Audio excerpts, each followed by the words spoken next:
Ngayong araw, makakasa pa rin ng mga kalat-kalat na pag-ulan at may kasamang thunderstorm sa Palawan at yun din po sa Zamboanga Peninsula. Dahil po yan sa southwest monsoon o habagat. Sa lalabing bahagi ng bansa kasama Metro Manila, inaasahan pa rin natin ang mga isolated na pag-ulan dahil pa rin sa thunderstorm. Inyo mapapansin ang isang kumpulan ng mga kaulapan sa may bandang east of Mindanao ay posible mong may mabuong low pressure area. Patuloy pa rin ang epekto ng southwest monsoon sa kanlurang bahagi ng bansa. Kaya sa Palawan, patuloy pa rin na magiging maulap ang kalangitan at may kasamang kalat-kalat na pag-ulan at thunderstorm.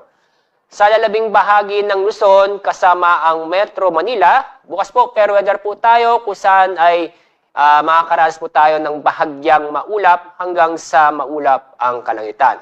Pero may tsansa pa rin ng mga sandaling o biglaang buhos na ulan. Sa Visayas at Mindanao, dahil pa rin sa habagat, ay itong western na Visayas at yung Zamboanga Peninsula ay magiging maulap ang papawirin at inaasahan pa rin natin ang mga kalat-kalat na pag-ulan at thunderstorm. Samantala, ang lalabing bahagi ng Visayas at ganoon din sa Mindanao, fair weather po tayo, maliban sa mga localized thunderstorm.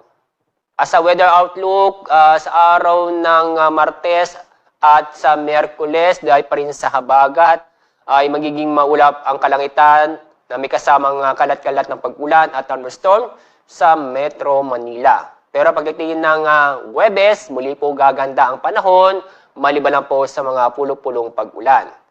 Sa Legazpi City, sa araw ng Miyerkules ay maulap ang kalangitan at may tsansa ng mga kalat-kalat na pag-ulan at thunderstorm.